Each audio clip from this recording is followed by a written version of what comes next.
ಬಸವವಾಹಿನಿಯ ಎಲ್ಲ ವೀಕ್ಷಕ ಬಂಧುಗಳಿಗೆ ವೈದ್ಯಶ್ರೀ ಮಾಡುವ ಅನಂತ ಶರಣಾರ್ಥಿಗಳು. ಆತ್ಮೀಯರೆಲ್ಲರಿಗೂ ಬಸವಯೋಗ ಕಾರ್ಯಕ್ರಮಕ್ಕೆ ಸ್ವಾಗತವನ್ನು ಕೋರ್ತಾ, ಈ ದಿವಸ ಬಹಳ ಮುಖ್ಯವಾಗಿ ಈ ನರ ದೌರ್ಬಲ್ಯತೆ ನಿವಾರಣೆ ಮಾಡಿಕೊಳ್ಳಿಕ್ಕಾಗಿ ಏನೆಲ್ಲ ಆಸನಗಳನ್ನು ಅಭ್ಯಾಸ ಮಾಡಬೇಕು ಅನ್ನೋದ್ರ ಬಗ್ಗೆ ಮಾಹಿತಿಯನ್ನು ಕೊಡ್ತಾ ಇದ್ದೀನಿ. ಮತ್ತು ನರ ದೌರ್ಬಲ್ಯತೆನ ನಿವಾರಣೆ ಮಾಡಲಿಕ್ಕಾಗಿ ಈ ಹಣ್ಣಿನಲ್ಲಿ ಬಹುಮುಖ್ಯವಾಗಿರ್ತಕ್ಕಂಥದ್ದು ಅಂದರೆ ಪಪ್ಪಾಯ, ಅದರ ಜೊತೆಗೆ ಈ ಹಲಸಿನ ಹಣ್ಣು, ಬಾಳೆಹಣ್ಣು, ಪಪ್ಪಾಯ ಹಣ್ಣು, ಹಲಸಿನ ಹಣ್ಣು, ಬಾಳೆಹಣ್ಣು, ಅದ್ರ ಜೊತೆಗೆ ಇನ್ನೊಂದು ಬಹಳ ಮುಖ್ಯವಾಗಿರ್ತಕ್ಕಂಥ ಹಣ್ಣು ಏನಂತೇಳಿದ್ರೆ ಈ ಒಂದು ದಾಳಿಂಬೆ ಹಣ್ಣು. ಇವು ನಮ್ಮ ನರ ದೌರ್ಬಲ್ಯತೆನ ಬಹಳ ಬೇಗ ನಿವಾರಣೆ ಮಾಡ್ತವೆ. ಇನ್ನು ಹುಳಿ ಪದಾರ್ಥಗಳಲ್ಲಿರ್ತಕ್ಕಂಥ ಹಣ್ಣುಗಳಲ್ಲಿ ಬಹಳ ಮುಖ್ಯವಾಗಿರ್ತಕ್ಕಂಥದ್ದು ಅಂತ ಹೇಳಿದ್ರೆ ಆರೆಂಜ್, ಕಿತ್ತಳೆ ಹಣ್ಣು. ಕಿತ್ತಳೆ ಹಣ್ಣಿನಿಂದ ನಮ್ಮ ಶರೀರದಲ್ಲಿ ಆ್ಯಂಟಿ ಆಕ್ಸಿಡೆಂಟ್ ಪ್ರಮಾಣ ಜಾಸ್ತಿ ಆಗುತ್ತೆ ಮತ್ತು ನರದಲ್ಲಿರ್ತಕ್ಕಂಥ ಬ್ಲಡ್ ವೆಸಲ್ನಲ್ಲಿರ್ತಕ್ಕಂಥ ಎಲ್ಲ ಗಲೀಜನ್ನು ತೆಗಿತಕ್ಕಂಥ ಶಕ್ತಿ ಈ ಆರೆಂಜ್ಗೆ. ಅದಕ್ಕೆ ಬೆಳಗ್ಗೆ ಎದ್ದ ತಕ್ಷಣ ಖಾಲಿ ಹೊಟ್ಟೆಯಲ್ಲಿ ಒಂದು ಗ್ಲಾಸ್ ಆರೆಂಜ್ ಜ್ಯೂಸನ್ನು ಕುಡಿಯೋದ್ರಿಂದ ನಿಮ್ಮ ನರಗಳ ಸಮಸ್ಯೆಯನ್ನು ನೀವು ನಿವಾರಣೆ ಮಾಡಿಕೊಳ್ಬೋದು. ಇದರ ಜೊತೆಗೆ ರಕ್ತಹೀನತೆಯಿಂದ ಉಂಟಾಗ್ತಕ್ಕಂಥ ನರ ದೌರ್ಬಲ್ಯತೆ ನಿವಾರಣೆ ಮಾಡ್ಕೊಳ್ಳಿಕ್ಕಾಗಿ ನೀವು ಬೆಳಗ್ಗೆ ಎದ್ದ ತಕ್ಷಣ ನೆನೆಸಿದ ಹಸಿ ಕಡಲೆ ಬೀಜ ಅಂತೇಳಿದ್ರೆ ಈ ಶೇಂಗಾ ಬೀಜ ಅಂತ ಕರೀತಾರೆ ಉತ್ತರ ಕರ್ನಾಟಕದಲ್ಲಿ. ಈ ನೆನೆಸಿದ ಹಸಿ ಶೇಂಗಾ ಬೀಜ ಅಥವಾ ಕಡಲೆ ಬೀಜ ಅಂತ ಕರೀತಾರೆ. ಅದನ್ನು ಸುಮಾರು ಒಂದು ಕನಿಷ್ಠ ಪಕ್ಷ 50ರಿಂದ 100 ಗ್ರಾಮ್, ಒಂದು ಒಳ್ಳೆಯ ಬೆಲ್ಲ ಅಂತ ಹೇಳಿದ್ರೆ ಅದು ಕಪ್ಪಾಗಿರಬೇಕು. ಅದು ಬಿಳಿಯಾಗಿದ್ದರೆ ಅದರಲ್ಲಿ ಕೆಮಿಕಲ್ ಮಿಕ್ಸ್ ಆಗಿರ್ತದೆ. ಕಪ್ಪಾಗಿರ್ತಕ್ಕಂಥ ಬೆಲ್ಲ ಅಥವಾ ಕಾಕುವೆ, ಅದರ ಜೊತೆಗೆ ನೀವು ಬೆಳಗ್ಗೆ ಮಿಕ್ಸ್ ಮಾಡಿಕೊಂಡು ಸ್ವಲ್ಪ ಕೊಬ್ಬರಿ ತುರಿ ಹಾಕ್ಕೊಂಡು ತಿನ್ನೋದ್ರಿಂದ ನಿಮ್ಮಲ್ಲಿ ನರಗಳ ಸಮಸ್ಯೆಯನ್ನು ನೀವು ಸಂಪೂರ್ಣವಾಗಿ ನಿವಾರಣೆ ಮಾಡಿಕೊಳ್ಬೋದು. ಮತ್ತು ತಡ ಆಹಾರವನ್ನು ಮಾಡೋದ್ರಿಂದ ನಿಮ್ಮಲ್ಲಿ ನರಗಳ ಸಮಸ್ಯೆ ಜಾಸ್ತಿ ಆಗುತ್ತೆ. ತಡ ಆಹಾರವನ್ನು ಯಾವತ್ತೂ ಮಾಡಲಿಕ್ಕೆ ಹೋಗಬೇಡಿ. ಹಸಿಯದೇ ಉಣಬೇಡ, ಹಸಿದು ಮತ್ತಿರಬೇಡ ಅಂತ ಹೇಳ್ತಾರೆ. ಯಾವಾಗ ನೀವು ಹಸ್ಕೊಂಡು ಹಾಗೇ ಇರ್ತೀರಾ, ಹಸಿವಿನ ವೇಗವನ್ನು ಯಾವಾಗ ನೀವು ತಡಿತೀರಾ, ಆವಾಗ ನಿಮ್ಮಲ್ಲಿ ನರ ದೌರ್ಬಲ್ಯತೆ ಜಾಸ್ತಿ ಆಗುತ್ತೆ. ಗೊತ್ತಾಯ್ತಲ್ಲ? ಅದಕ್ಕೆ ನಿಮ್ಮಲ್ಲಿ ನರ ದೌರ್ಬಲ್ಯತೆನ ಸಂಪೂರ್ಣವಾಗಿ ನೀವು ಕಡಿಮೆ ಮಾಡ್ಕೊಳ್ಳಿಕ್ಕಾಗಿ ನಿಮ್ಮ ಹಸಿವಿನ ವೇಗವನ್ನು ಯಾವತ್ತೂ ತಡಿಬಾರ್ದು. ಗೊತ್ತಾಯ್ತಲ್ಲ? ಹಸಿವಿನ ವೇಗವನ್ನು ತಡೆಯೋದ್ರಿಂದ ನಿಮ್ಮಲ್ಲಿ ನರ ದೌರ್ಬಲ್ಯತೆ ಜಾಸ್ತಿ ಆಗುತ್ತೆ. ಅದಕ್ಕೆ ಯಾವಾಗ ಹಸ್ತಿರ್ತದೆ ಆವಾಗ ಏನೂ ಸಿಗಲಿಲ್ಲ ಅಂದರೆ ಸ್ವಲ್ಪ ನೀರಾದರೂ ಕುಡಿಬೇಕು. ಯಾವಾಗ ನೀವು ಹೊಟ್ಟೆಯನ್ನು ಖಾಲಿ ಬಿಡ್ತೀರ ಆವಾಗ ಲಿವರು ಹಾಳಾಗ್ತದೆ, ನರ ದೌರ್ಬಲ್ಯತೆನೂ ಕೂಡ ಜಾಸ್ತಿ ಆಗುತ್ತೆ. ಹಾಗಾಗಿ ಹೊಟ್ಟೆಯನ್ನು ಖಾಲಿ ಬಿಡದೆ ನೀವು ಒಳ್ಳೆಯ ಆಹಾರವನ್ನು ಸೇವನೆ ಮಾಡೋದ್ರ ಮೂಲಕ ನಿಮ್ಮ ಸರ್ವ ಸಮಸ್ಯೆಗಳನ್ನು ಕೂಡ ನೀವು ನಿವಾರಣೆ ಮಾಡಿಕೊಳ್ಬೋದು. ಇದಾದ ಮೇಲೆ ಈಗ ನರ ದೌರ್ಬಲ್ಯತೆಗಾಗಿ ಹಲವಾರು ಆಸನಗಳು ಬರ್ತವೆ. ಅದರಲ್ಲಿರ್ತಕ್ಕಂಥ ಬಹುಮುಖ್ಯವಾಗಿರ್ತಕ್ಕಂಥ ಒಂದು ಆಸನ ಅಂದರೆ ಇದಕ್ಕೆ ಕ್ರೌಂಚಾಸನ ಅಂತ ಕರೀತಾರೆ. ಕ್ರೌಂಚಾಸನ ಅಂದರೆ ಪರ್ವತ ಥರ ನಮ್ಮ ಶರೀರವನ್ನು ಸ್ಥಿತಗೊಳಿಸೋದು. ಹೇಗೆ? ಎರಡೂ ಕೈಗಳನ್ನು ಈ ರೀತಿ ಲಾಕ್ ಮಾಡಿಕೊಂಡು ನಿಧಾನವಾಗಿ ನಿಮ್ಮ ಕಾಲುಗಳನ್ನು ಮೇಲೆತ್ತಬೇಕು. ಮೇಲೆತ್ತಿದಾಗ ನಿಮ್ಮ ಮೊಣಕಾಲಿಗೆ ಹಣೆಯನ್ನು ಸ್ಪರ್ಶ ಮಾಡಬೇಕು.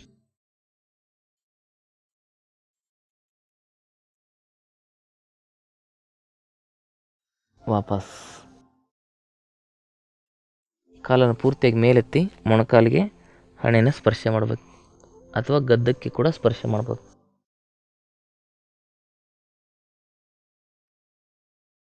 ವಾಪಸ್ ಬನ್ನಿ. ಇದಕ್ಕೇನಂತ ಕರೀತಾರೆ? ಕ್ರೌಂಚಾಸನ. ನಿಮ್ಮಲ್ಲಿ ಈ ಪಾರ್ಕಿನ್ಸನ್ ಸಮಸ್ಯೆಯನ್ನು ಮತ್ತು ನರ ದೌರ್ಬಲ್ಯದಿಂದ ಕಾಲಲ್ಲಿ ವೆರಿಕೋಸ್ ವೇನ್ ಸಮಸ್ಯೆ ಇರ್ತದೆ, ಅದನ್ನು ಮತ್ತು ನರ ದೌರ್ಬಲ್ಯತೆ ಉಂಟಾಗಿರ್ತಕ್ಕಂಥ ನಿಮ್ಮ ಫಿಟ್ಸ್ ಸಮಸ್ಯೆಯನ್ನು ಕೂಡ ಈ ಆಸನದಿಂದ ನಿವಾರಣೆ ಮಾಡಿಕೊಳ್ಬೋದು.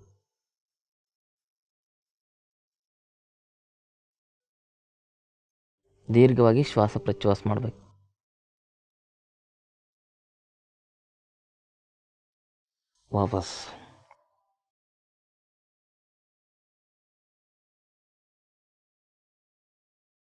ವಾಪಸ್ ಬನ್ನಿ. ಇದಕ್ಕೆ ಕ್ರೌಂಚಾಸನ ಅಂತ ಕರೀತಾರೆ. ನಿಧಾನವಾಗಿ ನಿಮ್ಮೆರಡು ಕಾಲುಗಳನ್ನ ನೇರ ಮಾಡ್ಕೊಳ್ಳಿ. ಸ್ವಲ್ಪ ಈ ರೀತಿ ಅಲುಗಾಡಿಸ್ಕೋಬೇಕು. ಇದಾದ ಮೇಲೆ ಪಾದ ಅಂಗುಷ್ಟಾಸನ. ಎರಡು ಬೆರಳುಗಳ ಈ ರೀತಿ ಹಿಡ್ಕೋಬೇಕು, ನೇರವಾಗಿ ಕುತ್ಕೋಬೇಕು. ನಿಧಾನವಾಗಿ ಎರಡು ಕಾಲನ್ನು ಸ್ಟ್ರೈಟ್ ಮಾಡ್ಕೊಳ್ಳಿ.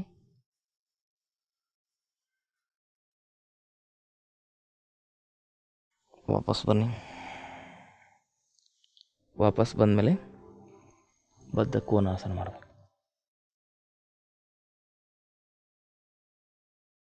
ನಿಧಾನವಾಗಿ ಮತ್ತೊಮ್ಮೆ ಕಾಲನ್ನು ಚಾಚ್ಕೊಳ್ಳಿ.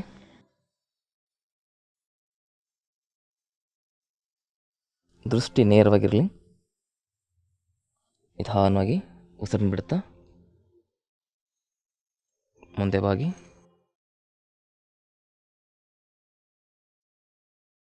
ಸಾಧ್ಯ ಆದರೆ ನಿಮ್ಮ ಹಣೆಯನ್ನು ನೆಲಕ್ಕೆ ಸ್ಪರ್ಶ ಮಾಡಬೇಕು.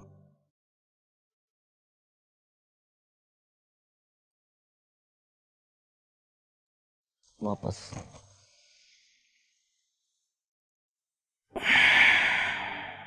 ನಿಧಾನವಾಗಿ ಎರಡು ಕಾಲನ್ನ ನೇರ ಮಾಡ್ಕೊಳ್ಬೇಕು. ಈ ರೀತಿ ಅಭ್ಯಾಸ ಮಾಡೋದ್ರಿಂದ ನಮ್ಮ ನರ್ವ್ ಸೆಲ್ಸ್ಗಳನ್ನು ನಾವು ಆ್ಯಕ್ಟಿವ್ ಮಾಡ್ಕೊಳ್ಬೋದು. ಇದಾದಮೇಲೆ ನೆಕ್ಸ್ಟ್ ಆಸನ ಅಕರ್ಣ ಧನುರಾಸನ. ಹೀಗೆ ಮಾಡಬೇಕು ಅಂದರೆ ಎರಡು ಪಾದಗಳನ್ನ ಈ ರೀತಿ ಹಿಡ್ಕೋಬೇಕು. ಬಲಗಾಲನ ಬಲ ಕಿವಿಗೆ, ಎಡಗಾಲನ ಎಡ ಕಿವಿಗೆ.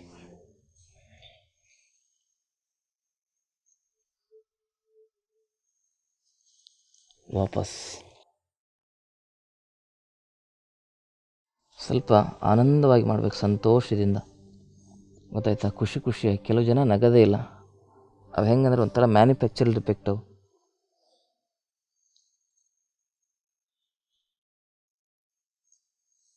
ವಾಪಸ್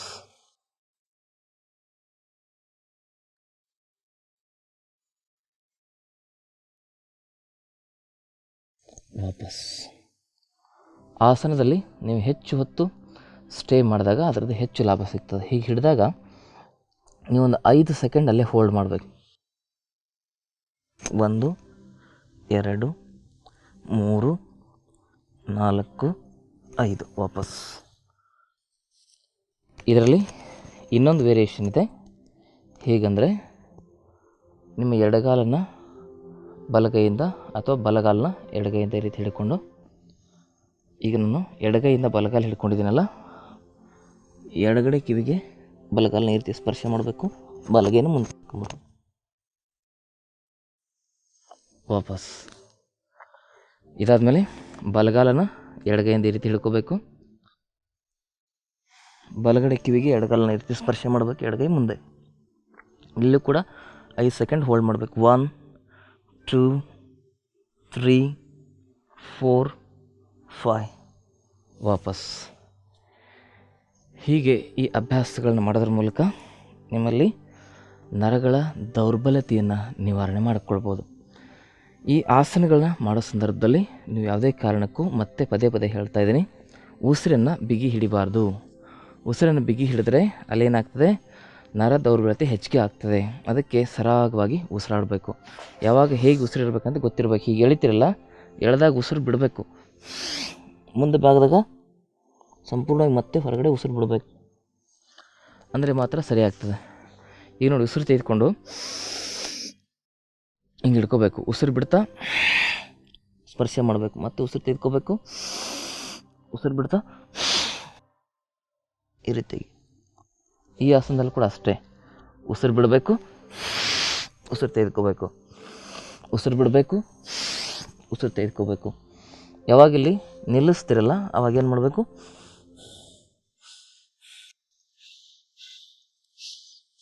ಈ ರೀತಿಯಾಗಿ ಉಸಿರಾಡಬೇಕು ನಿಧಾನವಾಗಿ.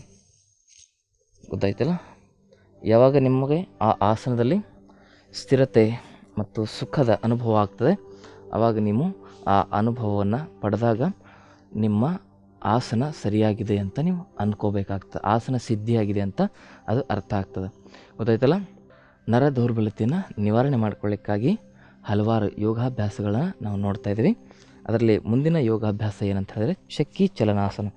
ಚಕ್ಕಿ ಚಲನಾಸನದಿಂದ ಕೂಡ ನಾವು ನರಗಳ ದೌರ್ಬಲ್ಯತೆಯನ್ನು ನಿವಾರಣೆ ಮಾಡ್ಕೊಳ್ಬೋದು. ಹೇಗೆ ಅಂದರೆ ಎರಡು ಕೈಲಿ ಈ ರೀತಿ ಇಟ್ಕೋಬೇಕು. ಹಿಂದೆ ತಾಯಂದ್ರೆ ಎಷ್ಟು ಬಲಿಷ್ಠವಾಗಿರ್ತಿದ್ರು ಅಂದರೆ ಮನೆಯಲ್ಲಿ ಜಮೀನಲ್ಲಿ ಕೆಲಸ ಮಾಡಿದರೂ ಕೂಡ ಯಾವುದೇ ಕಾಯಿಲೆಗಳಲ್ಲಿ ಆರಾಮಾಗಿರ್ತಿದ್ರು. ಈಗಿನ ತಾಯಂದಿರು ನೋಡಿದ್ರೆ ಒಂಚೂರು ಒಂದು ಸ್ವಲ್ಪ ಧೂಳು ಬಂದರೂ ಕೂಡ ಡಸ್ಟ್ ಅಲರ್ಜಿ ಅಂತೆ, ಒಂದು ಸ್ವಲ್ಪ ನೀರು ಬದಲಾದರೂ ಕೂಡ ಕೋಲ್ಡ್ ಅಲರ್ಜಿ ಆಗೋದು. ಸ್ವಲ್ಪ ಎಷ್ಟು ಸೂಕ್ಷ್ಮವಾಗಿದ್ದಾರೆ ಅಂದರೆ ಈ ಹೊಲಸು ಎ ಸಿ ಒಂದು ಬಂದು ಮನುಷ್ಯನ ಜೀವನವನ್ನೇ ಹಾಳು ಮಾಡ್ತಾಯಿದೆ. ಯಾರು ಎ ಸಿಲಿ ಹೆಚ್ಚಾಗಿರ್ತಾರೆ ಅವರಿಗೆ ನರಗಳ ದೌರ್ಬಲ್ಯತೆ ಹೆಚ್ಚಾಗ್ತದೆ. ಎ ಸಿ ಅಂತಕ್ಕಂಥದ್ದು ವೆರಿ ವೆರಿ ಡೇಂಜರಸ್ ಮನುಷ್ಯನ ಜೀವನದಲ್ಲಿ, ಗೊತ್ತಾಯ್ತಲ್ಲ. ಮನುಷ್ಯನಿಗೆ ಬಿಸಿಲು ಮಳೆ ಚಳಿಯ ಅನುಭವ ಆಗಬೇಕು, ಅಂದಾಗ ಮಾತ್ರ ಅವನು ತನ್ನ ಜೀವನದಲ್ಲಿ ಚೆನ್ನಾಗಿರಲಿಕ್ಕೆ ಸಾಧ್ಯ ಆಗ್ತದೆ. ಹಾಗಾಗಿ ಎ ಸಿಯನ್ನು ಹೆಚ್ಚು ಬಳಸೋದ್ರಿಂದ ನಿಮಗೆ ನರಗಳ ದೌರ್ಬಲ್ಯತೆ ಜಾಸ್ತಿ ಆಗುತ್ತೆ, ಅದರ ಜೊತೆಗೆ ಅರ್ಥ್ರೈಟಿಸ್ ಸಮಸ್ಯೆನೂ ಕೂಡ ಜಾಸ್ತಿ ಆಗುತ್ತೆ. ಅದಕ್ಕೆ ನಿಸರ್ಗಕ್ಕೆ ಹತ್ತಿರವಾಗಿ ಬದುಕಿದರೆ ಮಾತ್ರ ಬದುಕು, ನಿಸರ್ಗವನ್ನು ದೂರ ಮಾಡಿ ಬದುಕಿದವ್ರಿಗೆ ಸಾವು ಅಂತಕ್ಕಂಥದ್ದನ್ನು ಸರಿಯಾಗಿ ನಾವು ತಿಳ್ಕೊಬೇಕಾಗ್ತದೆ. ನಿಧಾನವಾಗಿ ಈ ಜೊತೆಗೆ ಉಸಿರು ತೆಗೆದುಕೊಳ್ಬೇಕು, ಉಸಿರನ್ನು ಬಿಡಬೇಕು. ಜೀವನದಲ್ಲಿ ಸುಖವಾಗಿ ಬದುಕಬೇಕಂದ್ರೆ ನಿಸರ್ಗದಲ್ಲಿ ಇರಬೇಕು. ಸುಖ ಮತ್ತು ಸೌಕರ್ಯಗಳಿಗೆ ವ್ಯತ್ಯಾಸ ಇದೆ. ನಿಮ್ಮ ಮನೇಲಿ 1,00,000 ರೂಪಾಯಿ ಬೆಡ್ ಇದ್ದರೂ ಕೂಡ ನಿಮಗೆ ನಿದ್ದೆ ಬರೋಲ್ಲ, ಯಾಕಂದರೆ ಸೌಕರ್ಯದಿಂದ ಸುಖವಾಗಿರ್ತಕ್ಕಂಥ ನಿದ್ರೆ ಬರಲಿಕ್ಕೆ ಸಾಧ್ಯವೇ ಇಲ್ಲ. ಕೆಲವು ರೈತರಿಗೆ ಅಥವಾ ಕೂಲಿ ಕಾರ್ಮಿಕರಿಗೆ ಚಾಪೆನೂ ಕೂಡ ಇರಲ್ಲ, ಹರಿದೋಗಿರೋ ಚಾಪೆ ಇರ್ತದೆ, ಅದರಲ್ಲಿ ಸುಖವಾಗಿ ನಿದ್ದೆ ಬರ್ತದೆ. ಯಾಕಂದರೆ ಅಲ್ಲಿ ಶಾಂತಿ ನೆಮ್ಮದಿ ಇದೆ, ಅಲ್ಲಿ ಸುಖ ತನ್ನಿಂತಾನೇ ಬರ್ತದೆ. ಯಾರಲ್ಲಿ ಸೌಕರ್ಯಗಳಿಂದ ಸುಖವನ್ನು ಸೃಷ್ಟಿ ಮಾಡ್ಕೋಬೇಕು ಅಂತಕ್ಕಂಥ ಮನೋಭಾವನೆ ಇರ್ತದಲ್ಲ, ಅದು ನಮ್ಮ ಮೂರ್ಖತನ ಅಂತ ನಾವು ತಿಳ್ಕೊಬೇಕು. ಸೌಕರ್ಯಗಳಿಂದ ಸುಖವನ್ನು ತಂದುಕೊಳ್ಳಿಕ್ಕೆ ಯಾವತ್ತೂ ಸಾಧ್ಯ ಇಲ್ಲ. ಸುಖ ಬರಬೇಕಂದ್ರೆ ನಾವು ಕಷ್ಟಪಟ್ಟು ಕೆಲಸ ಮಾಡಬೇಕು, ಆತ್ಮಸಾಕ್ಷಿಗೆ ಹತ್ತಿರವಾಗಿ ಬದುಕಬೇಕು. ಅಂದ್ರಾಗ ಮಾತ್ರ ನಮ್ಮಲ್ಲಿ ಭಯ ಇರಲ್ಲ. ಯಾರ್ದೋ ಕಳ್ತನ ಮಾಡಿರ್ತೀವಿ, ಯಾರ್ದೋ ಲಂಚ ಹೊಡೆದಿರ್ತೀವಿ, ಅವಾಗ ರಾತ್ರಿ ಪೂರ್ತಿ ಭಯ ತುಂಬಿರ್ತದೆ ಮನಸ್ಸಲ್ಲಿ, ಅವಾಗ ನಿದ್ದೆ ಹೆಂಗೆ ಬರ್ತದೆ? ಯಾರನ್ನ ಮೋಸ ಮಾಡಿರ್ತೀವಿ. ಅದಕ್ಕಾಗಿ ನಾವು ಆತ್ಮಸಾಕ್ಷಿಗೆ ವಿರುದ್ಧವಾಗಿ ಬದುಕಲಿಕ್ಕೆ ಯಾವತ್ತೂ ಆಗಲ್ಲ. ಯಾರಿಗೆ ಬೇಕಾದರೂ ಮೋಸ ಮಾಡ್ಬೋದು, ಆತ್ಮ ವಂಚನೆಯನ್ನು ಮಾಡ್ಕೊಂಡು ಬದುಕಲಿಕ್ಕೆ ಸಾಧ್ಯವೇ ಇಲ್ಲ. ನೀವು 100 ಜನಕ್ಕೆ ಮೋಸ ಮಾಡ್ಬೋದು, ನಿಮ್ಮ ಮನೇಲಿ ಸುಳ್ಳು ಹೇಳ್ಬೋದು, ಆದರೆ ನಿಮ್ಮ ಆತ್ಮಕ್ಕೆ ಗೊತ್ತಿರ್ತದೆ ನೀವೆಂಥ ಒಳ್ಳೆಯವರು ಎಷ್ಟು ಕೆಟ್ಟವರು ಅಂತಕ್ಕಂಥದ್ದು. ಸರಿಯಾಗಿ ಅರ್ಥ ಮಾಡ್ಕೋಬೇಕು. ಆತ್ಮಸಾಕ್ಷಿಗೆ ಹತ್ತಿರವಾಗಿ ಬದುಕ್ತಕ್ಕಂಥ ಶರಣ ಜೀವನವನ್ನು ನಾವು ನಡೆಸಿದ್ರೆ ಜೀವನದಲ್ಲಿ ಸುಖ ಶಾಂತಿಯನ್ನು ಪಡಿಬೋದು. ಈ ರೀತಿಯಾಗಿ ಅಭ್ಯಾಸ ಮಾಡಬೇಕು. ಇದಕ್ಕೆ ಜಾನು ಶೀರ್ಷಾಸನ ಅಂತ ಕರೀತಾರೆ. ನಿಧಾನವಾಗಿ ಅಭ್ಯಾಸ ಮಾಡಬೇಕು, ನಿಧಾನವಾಗಿ ಅಭ್ಯಾಸ ಮಾಡಬೇಕು. ಎಷ್ಟು ಸಾಧ್ಯನೋ ಅಷ್ಟು ನಿಧಾನವಾಗಿ ಅಭ್ಯಾಸವನ್ನು ಮಾಡಿದ್ರೆ ಅದರಲ್ಲಿ ಹೆಚ್ಚು ಲಾಭ ಸಿಗ್ತದೆ. ವಾಪಸ್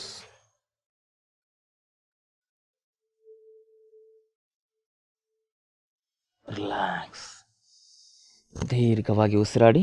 ಅಲ್ಯೂಮಿನಿಯಂ ಮತ್ತು ಕುಕ್ಕರನ್ನು ಸಂಪೂರ್ಣವಾಗಿ ನೀವು ನಿಲ್ಲಿಸಿದರೆ ಮಾತ್ರ ನಿಮ್ಮ ನರಗಳ ಸಮಸ್ಯೆಯನ್ನು ನೀವು ನಿವಾರಣೆ ಮಾಡ್ಕೊಳ್ಳಿಕ್ಕೆ ಸಾಧ್ಯ.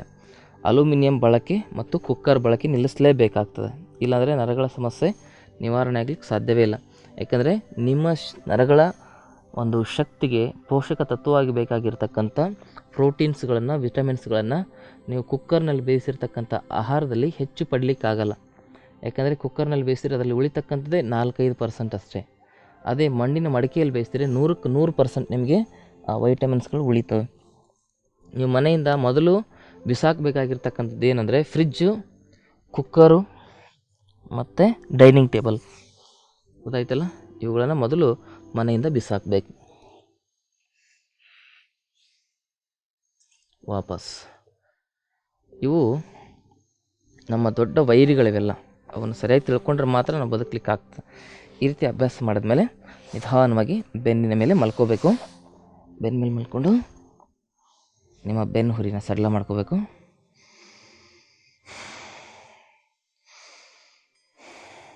ರಿಲ್ಯಾಕ್ಸ್. ನಿಧಾನವಾಗಿ ಬಲಗಾಲ ಮೇಲೆತ್ತಿ, ಬಲಗಾಲನ ಎಡಗೈಯಿಂದ ಹಿಡ್ಕೊಳ್ಳಿ, ಬಲಗಾಲ ನೇರ ಮಾಡ್ಕೊಳ್ಳಿ. ನಿಧಾನವಾಗಿ ಬಲಗಾಲನ ಎಡಗಡೆ ತಿರುಗಿಸಿ.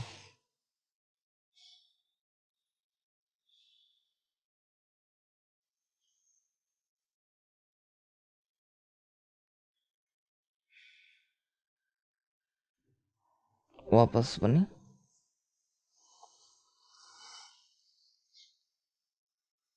ನಿಧಾನವಾಗಿ ಬಲಗಾಲ ಬಲಗೈಯಿಂದ ಹಿಡ್ಕೊಳ್ಳಿ,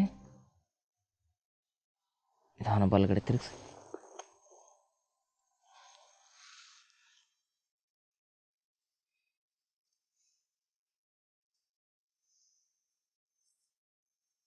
ವಾಪಸ್ ಬನ್ನಿ.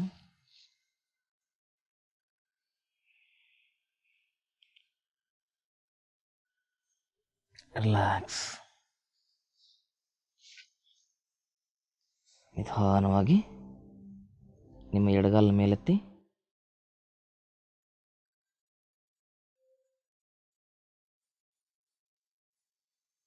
ಎಡಗಾಲನ ಬಲಗೈಯಿಂದ ಹಿಡ್ಕೊಳ್ಳಿ. ನಿಧಾನವಾಗಿ ಬಲಗಡೆ ತಿರುಗಿ ಎಡಗಡೆ ನೋಡಿ.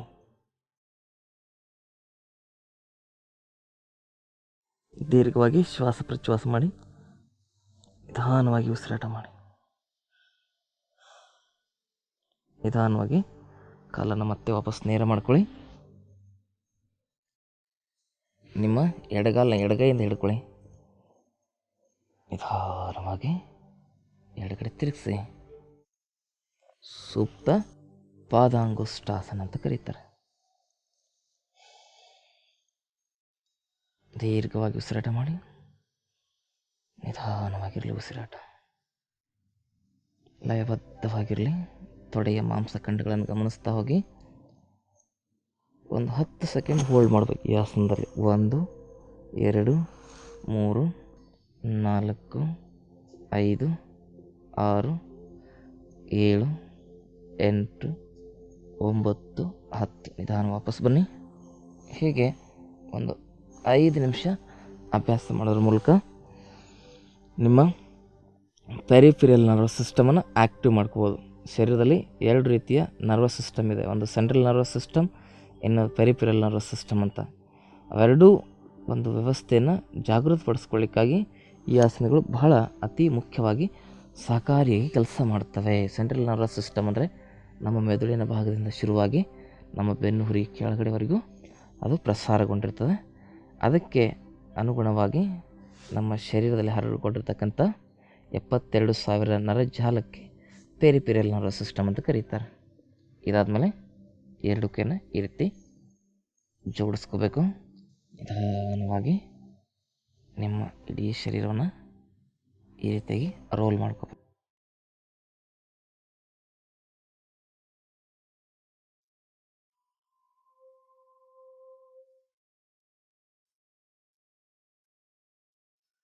ಈ ರೀತಿ ಮಾಡೋದ್ರಿಂದ ನಿಮ್ಮ ಸೆಂಟ್ರಲ್ ನರ್ವಸ್ ಸಿಸ್ಟಮ್ ಆ್ಯಕ್ಟಿವ್ ಆಗ್ತದೆ.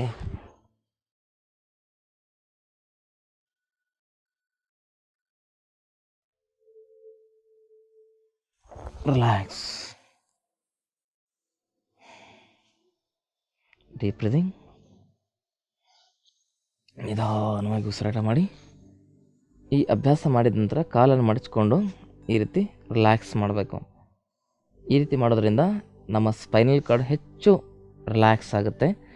ನಮ್ಮ ಸ್ಪೈನಲ್ ಕಾರ್ಡಲ್ಲಿ ಹೆಚ್ಚು ಆಕ್ಸಿಜನ್ ಸಪ್ಲೈ ಆಗ್ತದೆ. ನಮ್ಮ ಬೆನ್ನು ಹುರಿಗೆ ಹೆಚ್ಚು ಆಮ್ಲಜನಕದ ಒಂದು ಸಪ್ಲೈ ಆಗ್ತಕ್ಕಂಥ ಒಂದು ವ್ಯವಸ್ಥೆ ಅಂತ ಹೇಳಿದ್ರೆ ಈ ಒಂದು ಸುಖ ನಿದ್ರಾಸನದ ಭಂಗಿ. ರಿಲ್ಯಾಕ್ಸ್. ನಿಧಾನವಾಗಿ ಉಸಿರಾಟ ಮಾಡಿ. ದೀರ್ಘವಾಗಿ ಉಸಿರಾಟ ಮಾಡಿ. ಇದರ ಜೊತೆಗೆ ಉದರಾಕರ್ಷಣಾಸನ ಕೂಡ ಮಾಡ್ಬೋದು. ಎಡಗಡೆ ಉಸಿರು ತೆಗೆದುಕೊಳ್ತಾ ಮೇಲೆ ಉಸಿರು ಬಿಡ್ತಾ ಬಲಗಡೆ, ಮತ್ತೆ ಉಸಿರು ತೆಗೆದುಕೊಳ್ತಾ ಮೇಲೆ ಉಸಿರು ಬಿಡ್ತಾ ಎಡಗಡೆ, ಮತ್ತೆ ಉಸಿರು ತೆಗೆದುಕೊಳ್ತಾ ಮೇಲೆ ಉಸಿರು ಬಿಡ್ತಾ ಬಲಗಡೆ. ದೀರ್ಘವಾಗಿ ಉಸಿರಾಡ್ತಾ ಆಸನದಲ್ಲಿ ಇರ್ತಕ್ಕಂಥ ಆ ಒಂದು ಸೆಳೆತ ಮತ್ತು ಎಳೆತವನ್ನು ಗಮನಿಸ್ತಾ ಹೋಗಿ.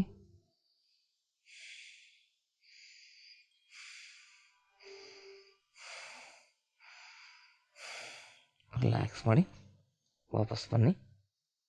ನಿಧಾನವಾಗಿ ನಿಮ್ಮ 2 ಕಾಲನ್ನು ಮೇಲೆತ್ತಿ. ಮತ್ತೆ ಈಗ ಎಡಗಾಲನ ಬಲಗಾಲಿನ ಮೇಲೆ ಇಟ್ಕೊಳ್ಳಿ. ನಿಧಾನವಾಗಿ ಹಲಾಸನ.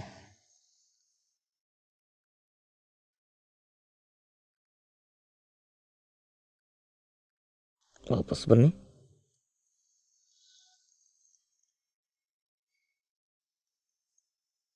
ನಿಧಾನವಾಗಿ ಕಾಲನ್ನು 60 ಡಿಗ್ರಿಗೆ ಈ ರೀತಿ ನಿಲ್ಲಿಸಿ ನಿಧಾನವಾಗಿ ಕೈಗಳನ್ನು ಮುಂದೆ ಚಾಚ್ಕೊಳ್ಳಿ. ಸ್ವಲ್ಪ 30 ಡಿಗ್ರಿ ಮಾತ್ರ ಮೇಲೆತ್ತಬೇಕು ಬಾಡಿನ. ಮತ್ತೆ ಕಾಲನ್ನು ಮಡಚ್ಕೊಳ್ಳಿ. ಇದಾದ್ಮೇಲೆ ಮತ್ತೆ ಕಾಲನ್ನು ಚೇಂಜ್ ಮಾಡ್ಕೊಳ್ಳಿ.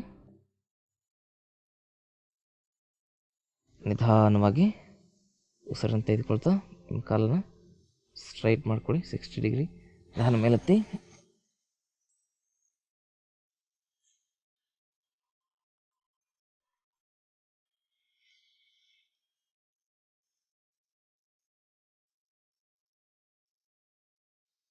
ವಾಪಸ್ ಬನ್ನಿ. ಮತ್ತು ಕಾಲನ್ನು 60 ಡಿಗ್ರಿ ಕೈ ನಿಧಾನ ಮೇಲೆತ್ತಿ ನಿಮ್ಮ ಪಾದಾಂಗುಷ್ಟವನ್ನು ಗಮನಿಸ್ತಾ ಹೋಗಿ. ವಾಪಸ್ ರಿಲ್ಯಾಕ್ಸ್. ಇದಾದಮೇಲೆ ನಿಮ್ಮ ಕಾಲನ್ನು ಜೋರಾಗಿ ಈ ರೀತಿ ಮೂಮೆಂಟ್ ಮಾಡಬೇಕು.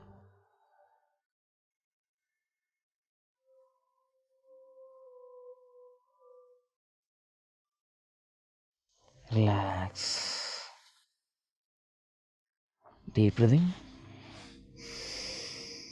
ಇಡೀ ಶರೀರವನ್ನು ಗಮನಿಸ್ತಾ ಹೋಗಿ. ಈ ರೀತಿ ಅಭ್ಯಾಸ ಮಾಡಬೇಕು. ಈ ಎಲ್ಲ ಅಭ್ಯಾಸಗಳು ಬಹುಮುಖ್ಯವಾಗಿ ನಿಮ್ಮ ನರಗಳ ಸಮಸ್ಯೆಯನ್ನು ನಿವಾರಣೆ ಮಾಡಲಿಕ್ಕೆ ಅತಿ ಅದ್ಭುತವಾಗಿ ಲಾಭವನ್ನು ಕೊಡ್ತವೆ. ಮತ್ತು ಇನ್ನೊಂದು ಏನಂತ ಹೇಳಿದ್ರೆ, ಇವು ನಿಮ್ಮ ನರಗಳ ಸಮಸ್ಯೆ ನಿವಾರಣೆ ಮಾಡಿಕೊಳ್ಳಿಕ್ಕಾಗಿ ಒಳ್ಳೆಯ ಲಾಭಕಾರಿಯಾಗಿ ಕೆಲಸ ಮಾಡ್ತವೆ. ಮತ್ತು ಇನ್ನೊಂದು ಬಹಳ ಮುಖ್ಯವಾಗಿರ್ತಕ್ಕಂಥದ್ದು ಏನು ಅಂದರೆ, ಯಾವುದೇ ಕಾರಣಕ್ಕೂ ನೀವು ಹುಳಿ ಮತ್ತು ಸಿಹಿ ಹಣ್ಣುಗಳನ್ನು ಒಟ್ಟಿಗೆ ತಿನ್ನಬಾರ್ದು. ಅಂದರೆ ಅದಕ್ಕೆ ವಿರುದ್ಧ ಅನ್ನ ಭೋಜನ ಅಂತ ಕರೀತಾರೆ. ಆ್ಯಪಲ್ಲು, ಆರೆಂಜ್ ಒಟ್ಟಿಗೆ ತಿಂದರೆ ನರದ ದುರ್ಬಲತೆ ಜಾಸ್ತಿ ಆಗ್ತದೆ. ಇದರಿಂದ ಶರೀರದಲ್ಲಿ ಸುಮಾರು ಸಮಸ್ಯೆಗಳು ಉಂಟಾಗ್ತವೆ. ಚರ್ಮದ ಸಮಸ್ಯೆ ಆಗಿರ್ಬೋದು, ಲಿವರ್ ಸಮಸ್ಯೆ ಆಗಿರ್ಬೋದು, ನಮ್ಮ ಜಠರಾಗ್ನಿಯಲ್ಲಿ ಸುಮಾರು ವ್ಯತ್ಯಾಸಗಳಾಗ್ತವೆ. ಅದರಿಂದ ಅಜೀರ್ಣ ಆಗ್ತಕ್ಕಂಥದ್ದು. ಅದಕ್ಕೆ ದಹಿ ವಡ ಅಂತ ಕರೀತಾರೆ ನೋಡಿ. ಈ ಉದ್ದಿನ ಬೇಳೆಯಲ್ಲಿ ಮೊಸರನ್ನು ಮಿಕ್ಸ್ ಮಾಡ್ಕೊಂಡು ತಿನ್ನೋದ್ರಿಂದ ಅದು ಕೂಡ ಒಂದು ವಿರುದ್ಧನ ಭೋಜನವೇ. ಮತ್ತಿನ್ನೊಂದು, ರಾತ್ರಿ ಹಾಲಿನಲ್ಲಿ ಉಪ್ಪು ಸೇರಿಸ್ಕೊಂಡು ತಿಂದರೆ ಅದು ಕೂಡ ನಮ್ಮ ಶರೀರದಲ್ಲಿ ನರ ದೌರ್ಬಲ್ಯತೆ ಹೆಚ್ಚಿಗೆ ಮಾಡ್ತದೆ.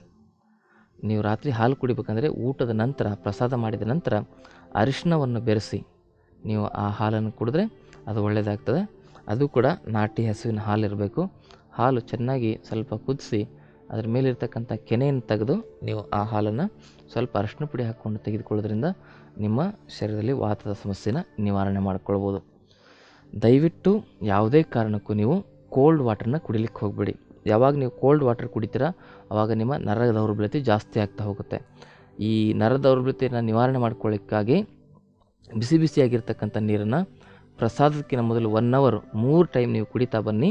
ನಿಮ್ಮ ನರದ ದೌರ್ಬಲ್ಯತೆಯನ್ನು ಬೇರು ಸಮೇತವಾಗಿ ನೀವು ನಿವಾರಣೆ ಮಾಡ್ಕೊಳ್ಬೋದು ಅಂತಕ್ಕಂಥ ಮಾತನ್ನು ಹೇಳ್ತಾ ಈ ದಿನದ ಕಾರ್ಯಕ್ರಮವನ್ನು ಇಲ್ಲಿಗೆ ಮುಗಿಸ್ತಾ ಇದ್ದೀನಿ. ಸರ್ವ ವೀಕ್ಷಕ ಬಂಧುಗಳಿಗೆ ಅನಂತ ಶರಣಾರ್ಥಿಗಳು.